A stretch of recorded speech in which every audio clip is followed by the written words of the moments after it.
Yesu ashimwe cyane, amahoro y'Imana nabe muri mwe.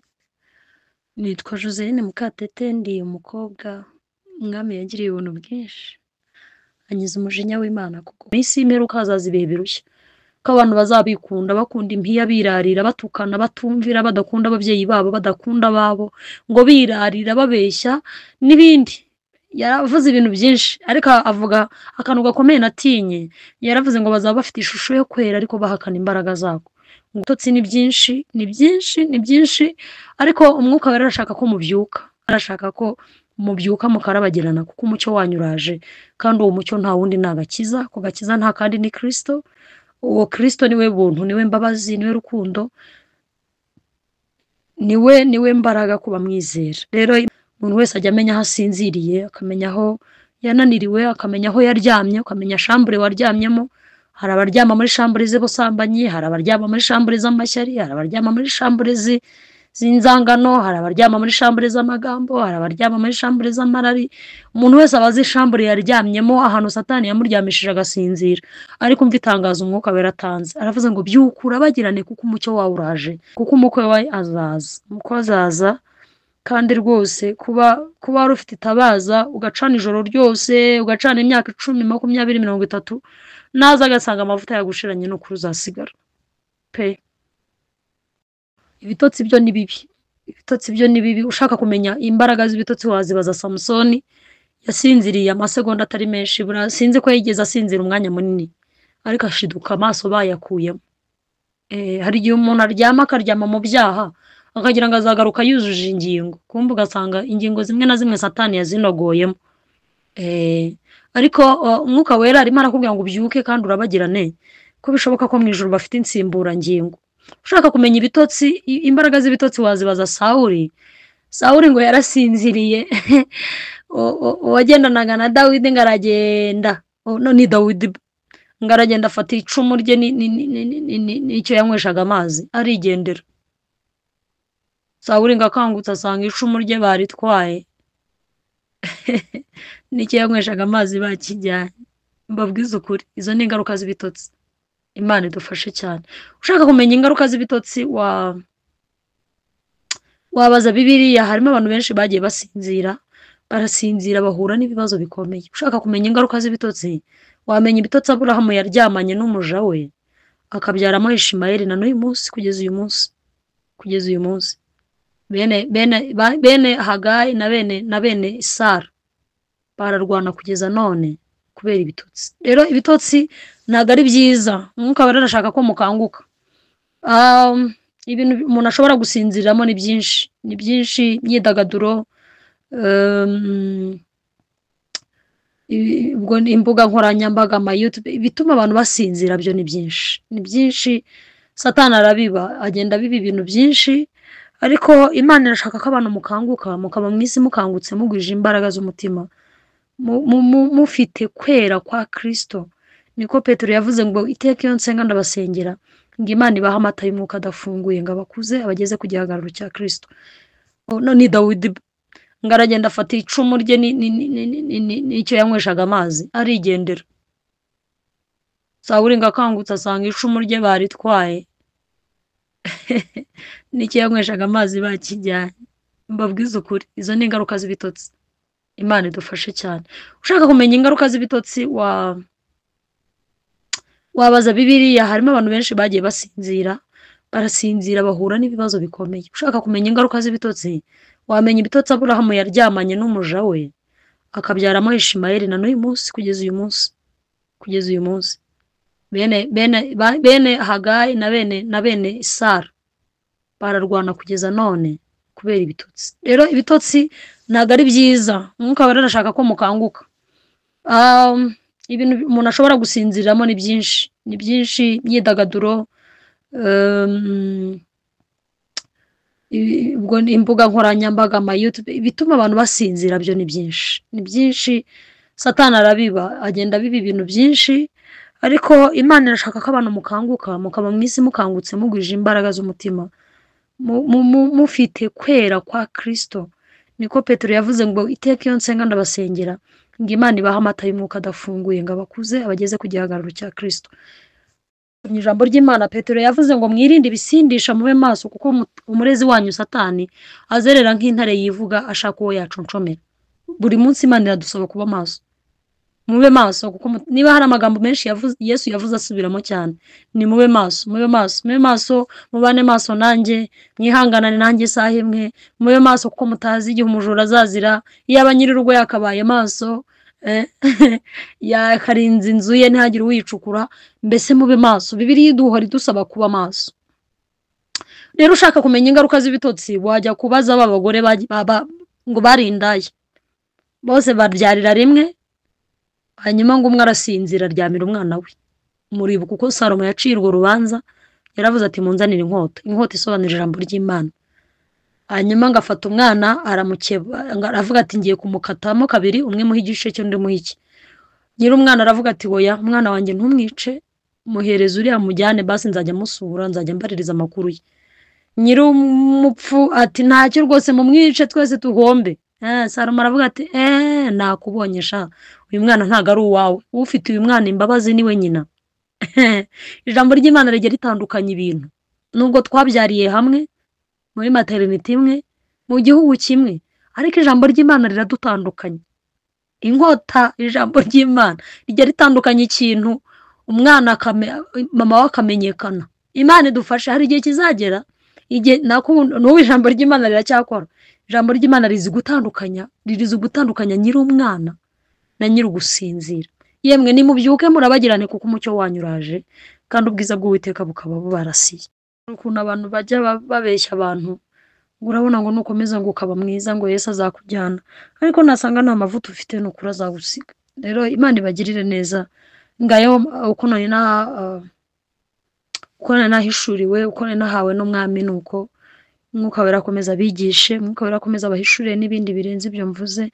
Mugirirwe neza n'Umwami. Imana ibahe umugisha mu izina rya Yesu. Reka dusenge, hanyuma ndabizi ko Yesu ari bugumane namwe agakomeza kubabwira byinshi kubwira ijambo. Mana, mu izina rya Yesu ndagushimiye ko urwo kwizerwa, ndagushimiye ko ufite urukundo rwinshi, wishimira kubabarira, wishimira kugirira neza abantu, wishimira kubaha ubuntu, wishimira kubaha imbabazi n'urukundo. Guhereye kera kose abakwiringiye babayeho mu mahoro. Ndasengera uyu mumama, ndasengera uyu mukobwa, ndasengera uyu musore n'uyu mupapa kugira ngo babyutswe. Umwuka Wera niwe ubyutsa, ijambo ryawe niryo ritubyutsa, imbabazi zawe ziratubyutsa n'urukundo rwawe. Ndasenze ngo ubabyutse mu mashambura umwanzi yarabaryamishijemo.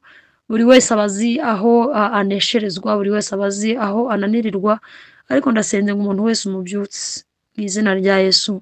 Ijwi ryawe ryongorera rifite imbabazi nyinshi zo gukiza no kubohora abantu. Nanjye ndasenze ngo ubakirishe imbabazi zawe nyinshi, ubakirishe urukundo rwawe, abasinzirijwe n'ibintu byinshi bitandukanye, ubatabarisha ubuntu bwawe bukomeye kandi ubagirire neza. Urakoze kuri uwo kwizerwa. Iri jambo ryawe urishorere, uriherekereshe ibimenyetso n'ibitangaza kugira ngo rikize mu izina rya Yesu. Kandi n'abafite ibigeragezo n'amakuba bishobora gutuma basinzira, amatabaza yabo agashiramo amavuta, nabo ndabasengeye ngo batabarishe ubuntu bwawe. Urakoze kuri uwo kwizerwa kandi ukaba wo kwiringirwa ibihe byose. Ntabwo tuzi umunsi cyangwa igihe uzazira, ariko urimo uratubwira ngo ntitubyuke kandi turabagirane kuko umucyo wacu uje, hanyuma dusharinga isi, umucyo wacu umurikira abandi, abantu bose bamenye ko tubana na Yesu, bareke ubugome bitabe. Urakoze ko uri kumwe natwe. Icyubahiro nikikugarukire. Bene data bankurikiye bose ubaha umugisha, n'abazakurikira undi munsi, kubera ko ijambo ryawe ritabora. Urakoze kuri uwo kwizerwa. Icyubahiro n'ikibi cya mu izina rya Yesu. Amen. Yesu ashimwe cyane. Amahoro y'Imana nabe muri mwe. Nitwa Joseline Mukatete, ndi umukobwa Umwami yagiriye ubuntu bwinshi, anyiza umujinya w'Imana kubwo kwizera Yesu, hanyuma mpinduka umuraganwa na Kristo mu bwami bwe. Ndanezerewe kubana namwe, nsengera kuri ADEPR mu Gatenga, niho mbarizwa. Hanyuma ibindi byo ubuzima tubuhuriyeho, n'ibyiringiro ni bimwe, n'Umwami ni umwe. Hanyuma ni umunezero kubana namwe. Ndashimira abayobozi bangiriye icyizere kugira ngo tuzaganire amagambo y'Imana, nabyo ni umugisha ukomeye. Hanyuma reka dusome ijambo ry'Imana, twumve icyo Umwuka avugana natwe muri ya ntego y'ijambo tuzasengeramo muri iki cyumweru, vuga ngo ubyuke urabagirane. Imana iguhe umugisha wowe uri bunkurikire, ndabizi neza ko umwuka wera ari buganire nawe. Karibu. Yesaya 60 umurongo wa mbere aravuze ngo byuka urabagirane kuko umucyo wawe uje, kandi ubwiza bw'Uwiteka bukaba bukurasiye. Matayo 25 umurongo wa 5 aravuze ngo umukwe atinze bose barahunikira barasinzira, ariko nijoro mu gicuku habaho urusaku ngo umukwe araje, nimusohoke mu musanganire. Maze abakobwa bose barahaguruka baboneza amatabaza yabo. Amen. Rwandiko rwa mbere rwa Petero igice cya 5 umurongo wa 8 haravuze ngo mwirinde ibisindisha, mube maso, kuko umurezi wanyu Satani azerera nk'intare yivuga ashaka uwo aconshomera. Imana idufashe cyane. Ndashaka ko tuganira kuri iri jambo n'ubundi riri muri aya magambo twahawe nk'intego y'amasengesho muri iki cyumweru cyose, ivuga ngo ubyuke kandi urabagirane. By'ukuri habyuka wari uryamye, icyakora sinzi niba baryamye bose basinzira, ariko umuntu wese uri muri pozisiyo yo kuryama ashobora gusinzira. Yego.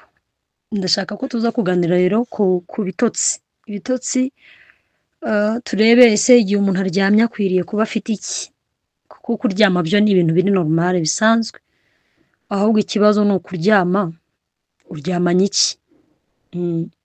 Noneho hari n'ijwi rigukangura rikubwira ngo byuka, byuka we gukomeza kuryama. Turaza kureba ibyiza byo kubyuka, tuze no kureba ingaruka z'ibitotsi, kuryama ugasinzira. Imana ibahe umugisha. Hanyuma Imana irimo irereka Abisiraheli ko nubwo barimo barateraganwa n'imiraba, nubwo bari mu bihe bikomeye by'ibigeragezo byo kutumvira Imana, Imana ikabahanisha andi mahanga, Imana irababwiye ngo ariko nubwo bimeze gutyo hari igihe umucyo wanyu uzaza. Ndabizi ibigeragezo murimo ni byinshi, amakuba, akarengane k'abanyamahanga kubera ko mwancumuyeho, ntuma amahanga bakoresha iby'imbaraga, bagiraho imbaraga, abakoresha uburetwa. Ariko hari igihe kizagera mukabyuka mukarabagirana, kuko umucyo wanyu uzabuje. Kandi ntabwo Kristo azaza aje kubakiza umuruho w'inyuma, ahubwo azaba aje kubakiza umuruho, igituma mbakubita, igituma mubabazwa, igituma nuko mutanyumvira, nuko mutanzi, nuko muranze ariko ntimugendana nanjye. By'ukuri Imana igiye guhana icyaha, iyo Imana igiye guhana icyaha Imana igihanira mu muntu. Hari igihe Imana ihana icyaha ubwo n'umubiri ukabigenderamo. Abarokore benshi ntago abantu aka kantu bakazi. Imana iyo igiye guhana icyaha, kandi Imana ihana mu rukundo. Umujinya w'Imana nawo ubwawo ni urukundo. Nta muntu Imana ihana imwanzi. Umujinya wayo hari abantu batazi ko Imana irakara. Imana irarakara. Umujinya w'Imana ubwawo nawo ni ukwera kwayo. Rero Abisiraheli bajyaga bakora ibyaha, Imana yajya guhana icyaha ikagihanira mu mibiri yabo. Abanyamahanga bakabatwara, nicyo gihe cya Nebukadinezari, nicyo gihe cy'inzara n'inkota mu Bisiraheli. Imana yajyaga ibabwira ngo nimunanira nzabateza ibyago, nzabateza mugiga, inzoka zikabarya mu butayu n'ibindi. Imana iyo igiye guhana icyaha igihanira mu muntu. Niyo mpamvu Bibiliya Pawulo yavuze mu rwandiko rw'Abakorinto, yaravuze ngo kuko utigeze kumenya icyaha, ngo Imana yamuhinduye icyaha ku bwacu. Ni ukuvuga ngo Imana yahannye icyaha igihanira muri Kristo Yesu. Hanyuma mu kugihanira muri Kristo Yesu baramukubita za nkoni, baramubabaza kwa kundi Imana yahanaga icyaha. Ngo yashimye ko gushenjagurwa kwe, yego, ngo yarashenjaguwe. Petero yaravuze ngo imibyimba ye niyadukirisha. Rero Imana igihana icyaha, yahana icyaha n'umubiri ukabigenderamo. Yego. Imana idufashe cyane. Hanyuma Imana irimo irereka Abisiraheli ko nubwo barimo barateraganwa n'imiraba, nubwo bari mu bihe bikomeye by'ibigeragezo byo kutumvira Imana, Imana ikabahanisha andi mahanga, Imana irababwiye ngo ariko nubwo bimeze gutyo hari igihe umucyo wanyu uzaza. Ndabizi ibigeragezo murimo ni byinshi, amakuba, akarengane k'abanyamahanga kubera ko mwancumuyeho ntuma amahanga bakoresha iby'imbaraga abagiraho imbaraga abakoresha uburetwa ariko hari igihe kizagera mukabyuka mukarabagirana kuko umucyo wanyu uzabuje kandi ntabwo Kristo azaza aje kubakiza umuruho w'inyuma ahubwo azaba aje kubakiza umuruho igituma mbakubita igituma mubabazwa igituma nuko mutanyumvira nuko mutanzi nuko muranze ariko ntimugendana nanjye by'ukuri Imana igiye guhana icyaha iyo Imana igiye guhana icyaha Imana igihanira mu muntu hari igihe Imana ihana icyaha ubwo n'umubiri ukabigenderamo abarokore benshi ntabwo abantu aka kantu bakazi Imana iyo igiye guhana icyaha kandi Imana ihana mu rukundo umujinya w'Imana nawo ubwawo ni urukundo nta muntu Imana ihana imwanzi umujinya wayo hari abantu batazi ko Imana irarakara umujinya w'Imana ubwawo nawo ni ukwera kwayo rero abisiraheli bajyaga bakora ibyaha Imana yajya guhana icyaha ikagihanira mu mibiri yabo abanyamahanga bakabatwara nicyo gihe cya Nebukadinezari nicyo gihe cy'inzara n'inkota mu bisiraheli Imana yajyaga ibabwira ngo nimunanira nzabateza ibyago nzabateza mugiga inzoka zikabarya mu butayu n'ibindi Imana iyo igiye guhana icyaha igihanira mu muntu niyo mpamvu Bibiliya Pawulo yavuze mu rwandiko rw'Abakorinto yaravuze ngo kuko utigeze kumenya icyaha ngo Imana yamuhinduye icyaha ku bwacu ni ukuvuga ngo Imana yahannye icyaha igihanira muri Kristo Yesu hanyuma mu kugihanira muri Kristo Yesu baramukubita za nkoni baramubabaza kwa kundi Imana yahanaga icyaha ngo yashimye ko gushenjagurwa kwe yego ngo yarashenjaguwe Petero yaravuze ngo imibyimba ye niyadukirisha rero Imana igihana icyaha yahana icyaha n'umubiri ukabigenderamo yego Imana idufashe cyane Imana ibwira abisiraheli irababwira ngo nubwo bimeze gutyo umucyo wanyu ugiye kurasa Imana yavugaga Kristo ko Kristo niwe mucyo yaravuze ngo ndi umucyo w'isi ugendera mu mwijima wese abataramenya Kristo ko abana b'umwijima n'abana ba Satani niko Yohana yavuze abagendera mu mucyo bose n'abana b'umucyo n'abana b'ubwami ko Kristo niwe mucyo kandi kuba umwijima uri mwinshi ntibivuze ko umucyo utabaho kuba abanyabyaha bakora ibyaha byinshi ntibivuze ko Kristo atapfuye kandi yapfuye rimwe ntazongera yarazutse yabambwe rimwe ntazongera kubambwa rero ntago kuba ibyaha ari byinshi mu isi bituma Kristo umucyo we utamurika keretse atariho ariko ariho turabizi turabihamya turanabyumva haleluya Imana ishimwe cyane Imana ibwira abisiraheli ngo dore umucyo wanyu ugiye kuza ariko nimubyuke murabagirane kuvuga ngo hari ingaruka nziza zizaba nyuma yo kubyuka umuntu ashobora kumvira ijambo akabinegrija kumva ni ibintu biraho bidafite ubuzima bwabyo ugakomeza ukiryamira ariko Bibiliya iravuze ngo ubyuke urabagirane kuko umucyo wawuje ku murongo wa 2 iravuga ngo amahanga azagana umucyo wawe ngo n'abami bose ngo bazagusanga ubyukanye kurabagirana numara kubyuka ntago icyo gikorwa cyagukorewemo ntago kiri bu buzima bwawe gusa ahubwo uzagenda usharinga abandi haleluya uko guhura na Kristo uko guhura n'uwo mucyo bizabanza bihindure wowe bwa mbere kuko wamaze kubyuka karabagirana hanyuma numara utange usharinge abandi niyo mpamvu Yesu yabwiye ngo ndabatumye mugende mu mahanga yose muhindura abantu abigishwa banjye mubabwire ubutumwa bwiza mubabarira ibyaha mubabatiza mu izina rya Data wa twese n'Umwana n'Umwuka we abazizera nyine muzabatize uko kubyuka ntago ari twe kugirira ingaruka nziza gusa ahubwo ndabyuka hanyuma nanjye ibyo nahawe nkabiha abandi nkabisharinga abandi umva ukuntu umuririmbyi yaririmbye aravuga ngo nubwo utazi gushyumoka ngo kuko utari umuhanga ngo hamya gusa ko wamenye ko Yesu ababarira ngo ujye ubwira abandi ibyo yagukoreye Imana ishimwe ngo nubura intege umusange uti mwami mfasha ubu ntago agakiza si ikintu umuntu ahabwa ngo kibe muri we agitunge cye kugira efe cye kugira harya ubwo efe mu kinyarwanda ni cye kubura icyo kimara, cye kubura icyo gitanga. Yego, umuntu ahabwa agakiza. Umuririmbyi yaravuze ngo tunganira Imana, ngo ubudasiba, ngo jya ubana nayo, ngo abantu bose bazamenya ko ubana nawe, ngo bareke ubugome bitabe Yesu. Erega ntabwo bisaba gufata mikorofone ngo ubwirize, ntibisaba kuvuga amagambo menshi, ntibisaba no kubiririmba, ahubwo cya kindi kikurimo imbuto. Yesu abwira abigishwa be ngo ndabatumye, ntabwo yigeze ababwira ngo nimugende ngo muhanure, ngo nimugende mubwirize. Oya, yarabwiye ngo nimugende mwere imbuto, kandi imbuto zanyu zigumeho. Ko Yesu yari abizi ko abigishwa bose batazagira impano yo kubwiriza, ko ntabwo bose babwirije, harimo n'abanyamahoro bivugira ibintu bikeya.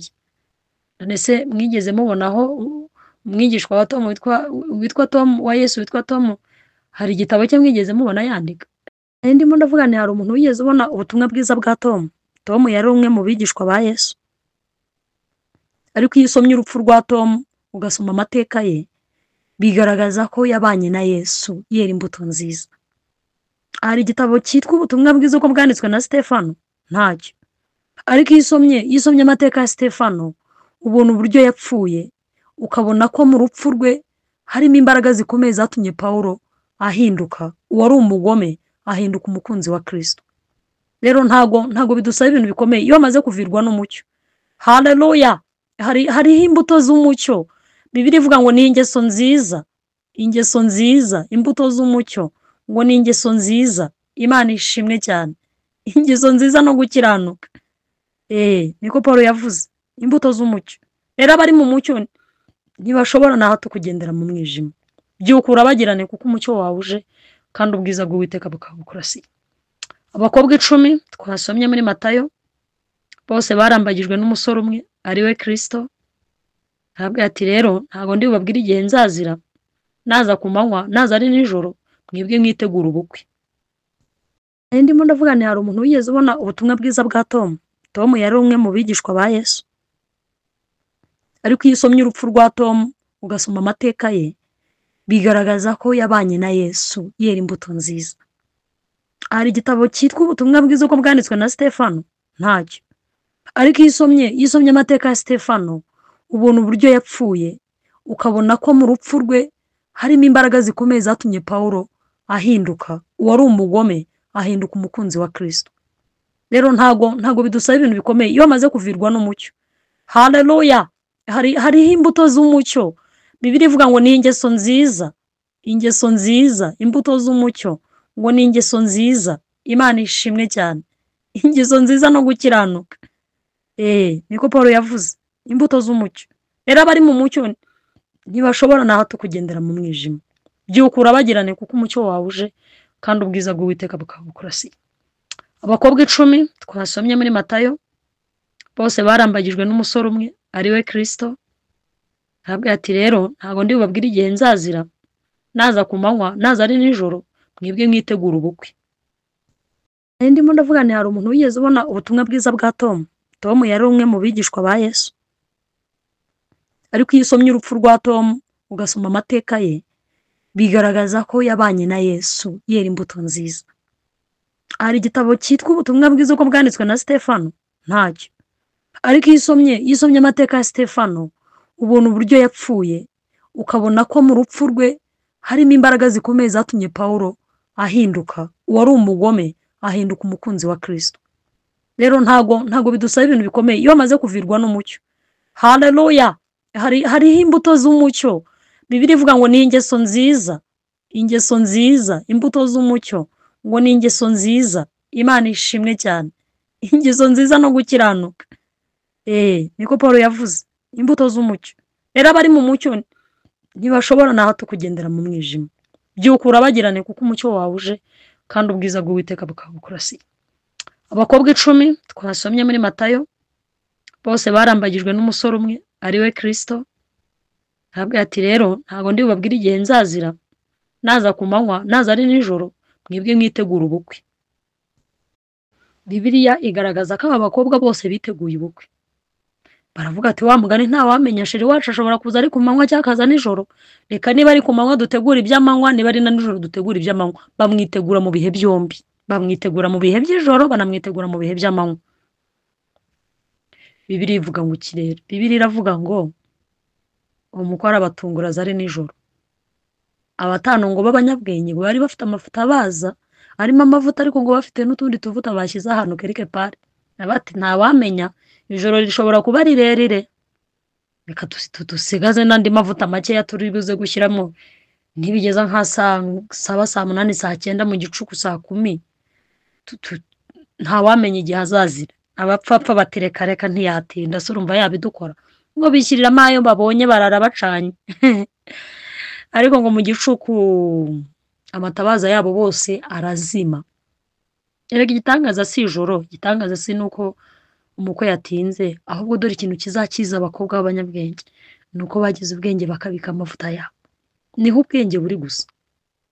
Ijoro ni rimwe, umukwe n'umwe, yewe n'ahazakorerwa ubukwe ni hamwe, ariko itandukaniro rihari ni ubwenge bwo kubika amavuta. Indirimbo ni zimwe, amadini namwe, ababishopu ni bamwe, n'abapotere n'abapasiteri, ariko ubwenge buri hehe se? Ubwenge buri mu kubika amavuta. Imana ishimwe cyane. Bibiliya iravuze ngo nuko mu gicuku umukwe ngo bumva urusaku, umukwe araje ngo hanyuma abapfu ngo bacanye amatabaza yabo basanga nta mavuta arimo, ngo barasohoka, babanza kubwira abanyabwenge bati mwaduhaye ko dufite makeya. Barasohoka barabwa bati oya ntago yaduhaza, ngo basohoka bajya mu mahanjuzi cyangwa ku tubutike guhaha cyangwa kuri sitasiyo aho bari kuyabona aho ariho hose. Baje ngo basanga umukwe yinjiye, barakomanga, umukwe arababwira ngo nimugende sinigeze kubamenya. Iri jambo ndaritinya bavandi. Ijoro ni rimwe, umukwe n'umwe, n'amatabaza namwe, ariko igitandukanye ni amavuta wabitse. Ya mavuta agutabara washobewe, zambara gukoresha wihanganira abakuvuga, zambaraga ukoresha wihanganira abakwanga, zambara gukoresha, zambaraga aya niyo mavuta ari reserve, naho imbaraga zawe ziri. Ya mavuta ukoresha wirinda ubusambanyi, ya mavuta ukoresha nubwo umukwe atinze. Umukwe rega gutinda n'ubushake bwe, gutinda kwa Yesu n'ubushake bwe, si ihame ko aza yiruka. Nta yaje yiruka it's fine, yanaje bukeya ntacyo bimutwaye. Ahubwo ukeneye amavuta ukabyuka ukarabagirana, kuko umucyo wawuje kandi ubwiza bw'Uwiteka bukaba bukurasiye. Somye mu rwandiko Paulo yandikiye Timoteyo, yaramubwiye ngo mu minsi y'imperuka hazaza ibihe birushya, ko abantu bazabikunda, bakunda impiya, birarira, batukana, batumvira, badakunda ababyeyi babo, badakunda ababo, ngo birarira, babeshya n'ibindi. Yaravuze ibintu byinshi, ariko avuga akantu gakomeye natinye. Yaravuze ngo bazaba bafite ishusho yo kwera ariko bahakana imbaraga zako, ngo bene abo ujye ubatera umugongo. Ibitera abantu ibitotsi ni byinshi, ariko umwuka wera arashaka ko mubyuka, arashaka ko mubyuka mukarabagirana, kuko umucyo wanyu uraje, kandi uwo mucyo nta wundi ni agakiza. Ko gakiza nta kandi ni Kristo. Uwo Kristo niwe buntu, niwe mbabazi, niwe rukundo, niwe mbaraga kuba mwizera. Rero Imana ibaho umugisha kandi bagirire neza.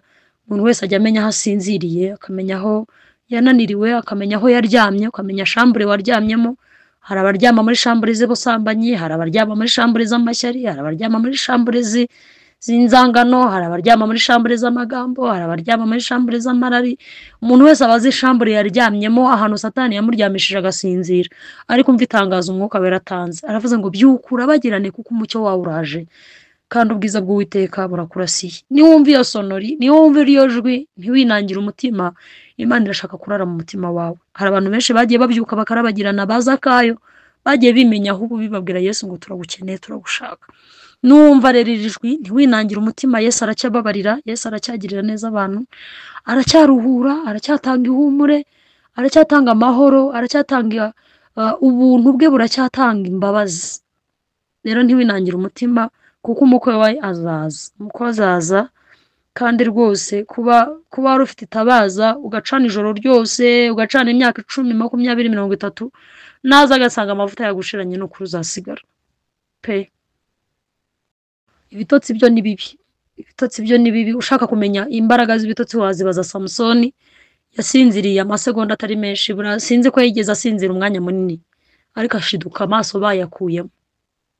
Hari igihe umuntu aryama akaryama mu byaha akagira ngo azagaruka yujuje ingingo, kumva ugasanga ingingo zimwe na zimwe Satani yazinogoyemo. Ariko umwuka wera arimo arakubwira ngo ubyuke kandi urabagirane, ko bishoboka ko mu ijuru bafite insimburangingo. Ushaka kumenya ibitotsi, imbaraga z'ibitotsi wazibaza Sawuli. Sawuli ngo yarasinziriye uwagendanaga na Dawidi ngo aragenda, ni Dawidi ngo aragenda afata icumu rye n'icyo yanyweshaga amazi arigendera. Sawuli ngo akangutse asanga icumu rye baritwaye n'icyo yanyweshaga amazi bakijyanye. Mbabwiza ukuri, izo ni ingaruka z'ibitotsi. Imana idufashe cyane. Ushaka kumenya ingaruka z'ibitotsi wabaza Bibiliya. Harimo abantu benshi bagiye barasinzira bahura n'ibibazo bikomeye. Ushaka kumenya ingaruka z'ibitotsi, wamenya ibitotsi Aburahamu yaryamanye n'umuja we akabyaramo Ishimayeli, na n'uyu munsi kugeza uyu munsi bene Hagayi na bene Isara bararwana kugeza none kubera ibitotsi. Rero ibitotsi ntabwo ari byiza. Umwuka wera arashaka ko mukanguka. Ibintu umuntu ashobora gusinziriramo ni byinshi, imyidagaduro, ubwo imbuga nkoranyambaga, YouTube, bituma abantu basinzira byo ni byinshi. Satani arabiba, agenda abiba ibintu byinshi, ariko Imana irashaka ko abantu mukanguka, mukaba mu isi mukangutse, mugwije imbaraga z'umutima, mufite kwera kwa Kristo. Niko Petero yavuze ngo iteka iyo nsenga ndabasengera ngo Imana ibaha amata y'umwuka adafunguye ngo abakuze abageze ku gihagararo cya Kristo.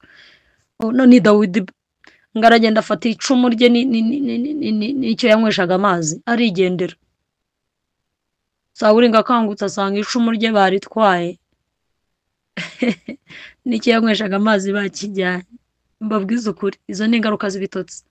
Imana idufashe cyane. Ushaka kumenya ingaruka z'ibitotsi wabaza Bibiliya. Harimo abantu benshi bagiye barasinzira bahura n'ibibazo bikomeye. Ushaka kumenya ingaruka z'ibitotsi, wamenya ibitotsi Aburahamu yaryamanye n'umuja we akabyaramo Ishimayeli, na n'uyu munsi kugeza uyu munsi bene Hagayi na bene Isara bararwana kugeza none kubera ibitotsi. Rero ibitotsi ntabwo ari byiza. Umwuka wera arashaka ko mukanguka. Ibintu umuntu ashobora gusinziriramo ni byinshi, imyidagaduro, ubwo imbuga nkoranyambaga, YouTube, bituma abantu basinzira byo ni byinshi. Satani arabiba, agenda abiba ibintu byinshi, ariko Imana irashaka ko abantu mukanguka, mukaba mu isi mukangutse, mugwije imbaraga z'umutima, mufite kwera kwa Kristo. Niko Petero yavuze ngo iteka iyo nsenga ndabasengera ngo Imana ibaha amata y'umwuka adafunguye ngo abakuze abageze ku gihagararo cya Kristo. Mu ijambo ry'Imana Petero yavuze ngo mwirinde ibisindisha, mube maso, kuko umurezi wanyu Satani azerera nk'intare yivuga ashaka uwo yacuncomera. Buri munsi Imana iradusaba kuba maso. Mube maso, kuko niba hari amagambo menshi Yesu yavuze asubiramo cyane, ni mube maso, mubane maso nanjye, mwihanganane nanjye isaha imwe, mube maso kuko mutazi igihe umujura azazira. Iyaba nyir'urugo yakabaye maso, yakarinze inzu ye ntihagire uyicukura. Mbese mube maso. Bibiliya iduhora idusaba kuba maso. Rero ushaka kumenya ingaruka z'ibitotsi, wajya kubaza abagore ngo barindaye, bose babyarira rimwe, hanyuma ngo umwe arasinzira aryamira umwana we. Muribuka uko Salomo yaciye urwo rubanza, yaravuze ati munzanire inkota isobanura ijambo ry'Imana. Hanyuma ngafata umwana aramukeba, aravuga ati ngiye kumukatamo kabiri, umwe muha igice cyo undi muha iki. Nyiri umwana aravuga ati oya, umwana wanjye ntumwice, muhereze uriya mujyane basi nzajya musura, nzajya mbaririza amakuru ye. Nyiri umupfu ati ntacyo rwose mumwice twese tuhombe. Salomo aravuga ati nakubonye sha, uyu mwana ntago ari uwawe, ufite uyu mwana imbabazi niwe nyina. Ijambo ry'Imana rigiye ritandukanye ibintu. Nubwo twabyariye hamwe muri maternity imwe mu gihugu kimwe, ariko ijambo ry'Imana riradutandukanye. Inkota, ijambo ry'Imana rigiye ritandukanye ikintu, umwana mama we akamenyekana. Imana idufashe. Hari igihe kizagera n'ubu ijambo ry'Imana riracyakora. Ijambo ry'Imana ririzi gutandukanya nyiri umwana na nyiri ugusinzira. Yemwe nimubyuke murabagirane kuko umucyo wanyu uraje kandi ubwiza bw'Uwiteka bukaba bubarasiye. Ukuntu abantu bajya babeshya abantu ngo urabona ngo nukomeza ngo ukaba mwiza ngo Yesu azakujyana, ariko nasanga nta mavuta ufite n'ukuri azagusiga. Rero Imana ibagirire neza. Ngayo uko nari nahishuriwe, uko nari nahawe n'Umwami, nuko Umwuka Wera akomeza abigishe, Umwuka Wera akomeza abahishurire n'ibindi birenze ibyo mvuze. Mugirirwe neza n'Umwami. Imana ibahe umugisha mu izina rya Yesu. Reka dusenge, hanyuma ndabizi ko Yesu ari bugumane namwe agakomeza kubabwira byinshi kubwira ijambo. Mana, mu izina rya Yesu ndagushimiye ko urwo kwizerwa, ndagushimiye ko ufite urukundo rwinshi, wishimira kubabarira, wishimira kugirira neza abantu, wishimira kubaha ubuntu, wishimira kubaha imbabazi n'urukundo. Guhereye kera kose abakwiringiye babayeho mu mahoro. Ndasengera uyu mumama, ndasengera uyu mukobwa, ndasengera uyu musore n'uyu mupapa kugira ngo babyutswe. Umwuka Wera niwe ubyutsa, ijambo ryawe niryo ritubyutsa, imbabazi zawe ziratubyutsa n'urukundo rwawe. Ndasenze ngo ubabyutse mu mashambura umwanzi yari abaryamishijemo. Buri wese abazi aho anesherezwa, buri wese abazi aho ananirirwa, ariko ndasenze ngo umuntu wese umubyutse mu izina rya Yesu. Iri jwi ryawe ryongorera rifite imbabazi nyinshi zo gukiza no kubohora abantu. Nanjye ndasenze ngo ubakirishe imbabazi zawe nyinshi, ubakirishe urukundo rwawe. Abasinzirijwe n'ibintu byinshi bitandukanye, ubatabarisha ubuntu bwawe bukomeye kandi ubagirire neza. Urakoze kuri uwo kwizerwa. Iri jambo ryawe urishorere, uriherekereshe ibimenyetso n'ibitangaza kugira ngo rikize mu izina rya Yesu. Kandi n'abafite ibigeragezo n'amakuba bishobora gutuma basinzira, amatabaza yabo agashiramo amavuta, nabo ndabasengeye ngo batabarishe ubuntu bwawe. Urakoze kuri uwo kwizerwa kandi ukabaho kwiringirwa ibihe byose. Ntabwo tuzi umunsi cyangwa igihe uzazira, ariko urimo uratubwira ngo ntitubyuke kandi turabagirane kuko umucyo wacu uje. Hanyuma dusharinga isi, umucyo wacu umurikira abandi, abantu bose bamenye ko tubana na Yesu, bari kubugome bitabe. Urakoze ko uri kumwe natwe. Icyubahiro nikikugarukire. Bene data bankurikiye bose ubaha umugisha, n'abazakurikira undi munsi, kubera ko ijambo ryawe ritabora. Urakoze kuri uwo kwizerwa. Icyubahiro nikibi cya mu izina rya Yesu. Amen.